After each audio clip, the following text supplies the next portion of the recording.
Will Ospreay, Brian Cage. We got no introduction to Dynamite for the last several weeks. What happened to I was going to say Twisted Sister, Pointer Sisters? No. We're so excited. We're so excited. We're so excited. Kind of like Saved by the Bell. And Jesse Spano. Yes. Jesse Spano. Yeah. Did you watch Showgirls, the movie? I did. Now, it was a bad movie, right? It was a very bad movie, yes. But reviewed later on and in hindsight and looking back at it, I don't think it was that bad of a movie. Bro, the only reason people watched that movie was because Jesse Spano was naked. Yeah, and that's, but... That was it? I don't know. But it wasn't that bad, though. It was bad at the time. I think it was a little bit ahead of its time, but I see why. I called it bad, too. But after watching it for a while, like down the road, it was all right. It was okay. I think people wanted more from it. Will Ospreay and Brian Cage. Don Callis is on commentary. Lance Archer's out there. Listen, Brian Cage is underutilized. He is undervalued. He's had a long run in AEW. Has gone nowhere. Ospreay does not have bad matches. Everything Will Ospreay does is fucking great. So the match itself wasn't bad. There's just no reason for us to care about this match in particular because there's no story that we could sit here and say, you know what, I want to watch this from point A to point B, from point B to point C. There's no reason to care. And the reason is because AEW last week, they sped through weeks of television to get Kenny Omega and Will Ospreay on the same page and did it in 5 minutes last week. For them to jump off lighting fixtures, to restore the feeling for 15 minutes, and then move on to the next segment. That's all that they did. They got a match to book for Grand Slam, yada, yada, yada, blah, blah, blah. Here's the match. We got 4 guys in a tag team match. There you go. Meanwhile, they still can't sell tickets for this show, and they're giving away 2-for-1 tickets. So what exactly did this accomplish? What is the story? The story is not about Ospreay and Omega upon Omega's return. The story is, why did this man get taken out and fired from his own group of best friends? Nobody wants to tell that story. It's like, it was a mirage. You're crawling through the desert looking for any droplets of water that you may find, and you see in the distance a Dasani vending machine, but it's not really there. It's exactly what this was. We saw what happened last year, but it wasn't really there. So how am I supposed to care? Do you care, Jesse? Do you care about Kenny Omega and Will Ospreay and their relationship that is eventually probably going to go south and is going to end up in another match between the two because Tony needs his fucking 7-star matches for Dave Meltzer to jerk off to? Yeah, I know, right? That's where this is going. Do you care about this? No. To be honest, no. It's hard to get invested in a quick turnaround story. No, excuse me. When you lead us down one street and you tell us we're heading this direction and to get ready for it and pay attention and we're following you, okay. And then at the last second, okay, now we're going to go down this way and care about this road. You're like, well, I thought we were going that way. I was excited about that.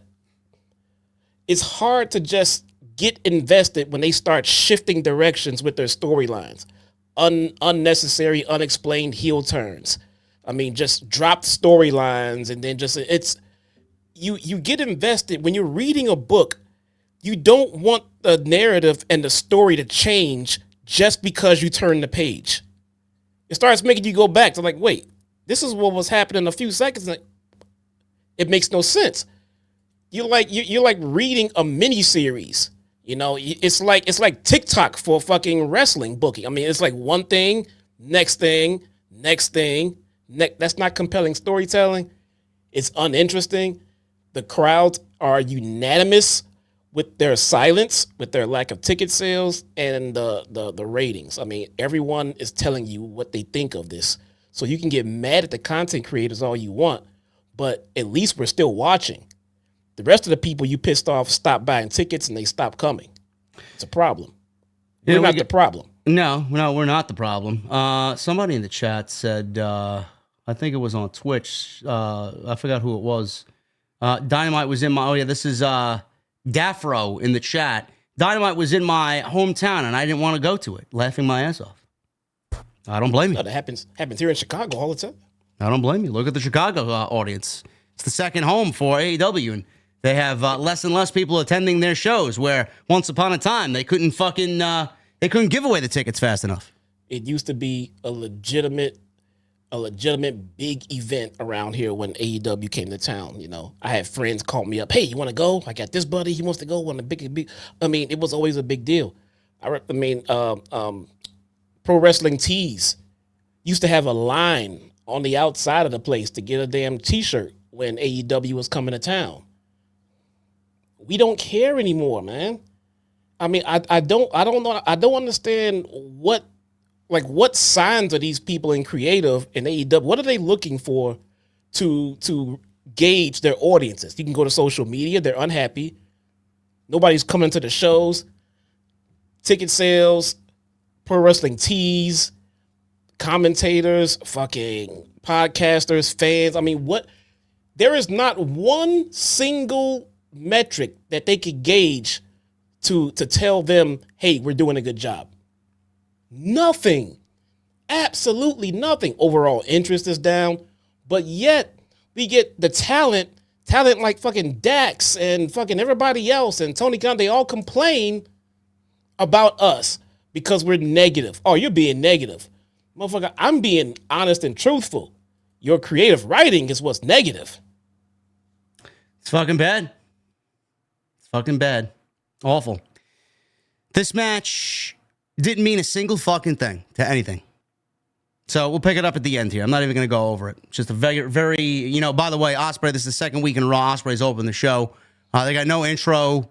Orange Cassidy's not there anymore to open the show, so they found their new Orange Cassidy, and Will Ospreay opens the show. Easy. Why do we, another thing that bothers me about this show, why is it so formulaic? Why? Yep. We got to start the show with no intro and no opening credits and no theme. Let's go right into the action. Yep. With a 20-minute match. It would benefit you to open the show in a way that is not normally, the way Dynamite opens, that the fans are not accustomed to. How about a promo segment that sets up something for the rest of the fucking show? How about booking this show and producing this show in stages? Something that happens in the open fucking flows through the rest of the show that has a direct effect on the middle of the show, and then what happens in the middle of the show has a direct effect on the main event, and maybe even books the main event during the show. Yeah. Yes. What? Why is Will Washington and RJ City too stupid to understand the fucking levels of writing and producing here? I mean, I don't really understand this. Why is everything just so same old, same old? Let's throw a 20-minute match out there and fucking everybody will be happy. Okay, there's no effort that goes into that. You ain't doing anything. All you're doing is fucking picking names out of a hat. Oh, it's Will Ospreay. Oh, it's Brian Cage. Yeah, we'll throw them out there for 20 minutes. I don't got to do nothing. They're doing all the work. How many times have the pro wrestlers saved Tony Khan's asshole from just absolute being torched online? Oh my God, it was a great show. Yeah, no wonder. Tony had nothing to do with it. The fucking pro wrestlers have everything to do with it.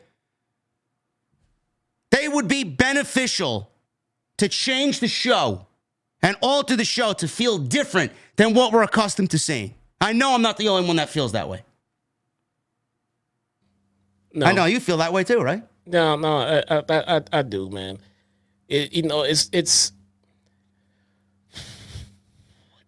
sucks to come here and feel like a broken record saying the same thing over and over, but they have no problem writing shows that keeps hitting the same level of excitement week in and week out. I mean, it's no one cares.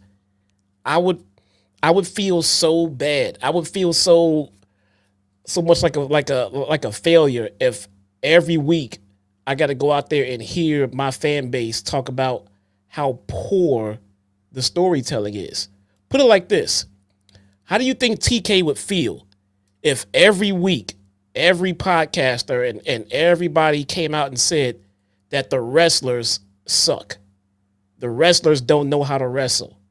Your talent sucks in the ring. Would he just sit there and continue writing great television and then telling the wrestlers, you guys are doing a great job. Keep going out there. Or would he be fucking pissing a complete hissy fit because the overall feeling is his wrestlers are not even fucking trying? No. He would go out there and say something and do something and inspire change, make some changes, do something. But yet the talent has to sit there and deal with his shitty creative week in and week out. Everybody's trying to make suggestions. Everybody is saying this should work. Everyone's saying that's not going to work. Tony does what he wants to do, doesn't give a shit, and then rinse and repeat for the next week. How long before this keeps happening until everyone just stops caring? I don't know. It's weighing on people's patience. People have been driven away already in droves, and they're doing nothing to get these people back. It's unbelievable how they don't care. They just don't. I've never seen a group of people not care about losing an audience as much as AEW has lost an audience. It's crazy. No, normally I wouldn't care. You know, when we bitch and we complain and everything like that, and then people say, well, if you hate it, stop watching. Well, let me tell you something. If I hated it, I would stop watching. But I don't. I want it to improve. But you can't inspire improvement by sitting here saying everything's great. You can't feed their ego and expect change. You just told me it was great. Why would I sit here and try to change anything? So collectively, we're telling them that it's not great. Collectively, we're telling them we want change. They're not listening, which is odd because this company was built off the foundation of listening to its fan base, and they just got away from that somehow. So we'll pick it up here towards the end. Ospreay slipped out of a power bomb, tried for an Os cutter. Cage caught him with big lariats, Liger bomb, 2 count. Cage managed to get an avalanche F5. Ospreay got his foot on the ropes after the pinfall. Archer shoved it off and was caught by Rick Knox, the referee. He did nothing. He kept him by ringside, even though he fucking plain as day saw fucking Archer push Ospreay's feet off the ropes. What are you doing? What are you doing? I saw you. And he keeps him out there. You don't kick him away at ringside. You don't send him to the back. He just leaves him out there. He just argued with him for about 5 minutes. So Knox did nothing but scold and yell at Archer.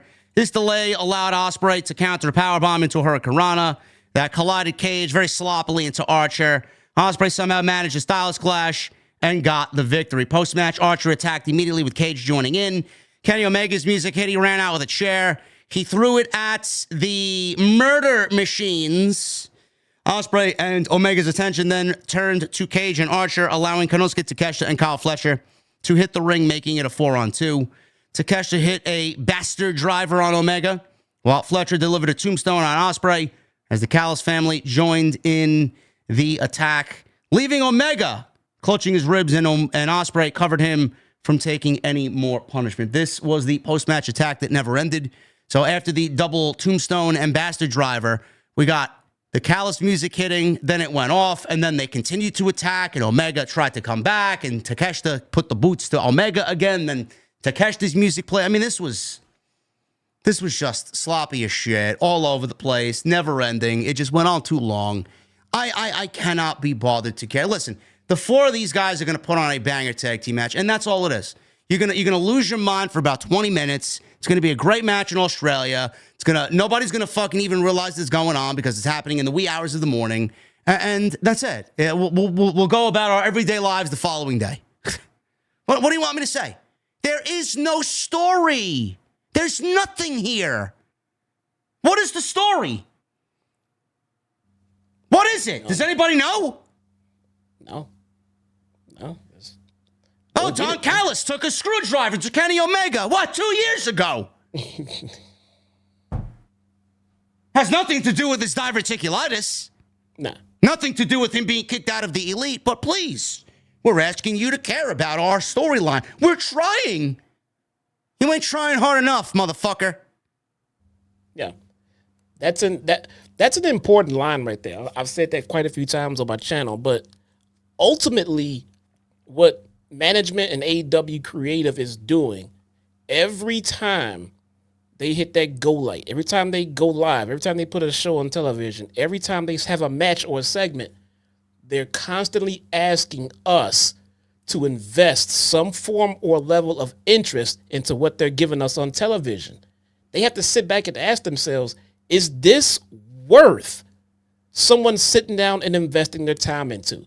Is it worth it? You spoke about the YouTube retention numbers. When you start a video, you only have a certain amount of time to capture and keep someone's interest before they click off. Yep. Now, you average that with the amount of people who may have accidentally clicked off your video, or because they clicked on, or they decided they wanted to watch something else instead, and you get an average of your retention. So the longer they were on, great, and the shorter they were on, not great. And through the middle, you'll find out what the average retention number is, what everybody is thinking. You just said they have 50 minutes. That's insane. That's great.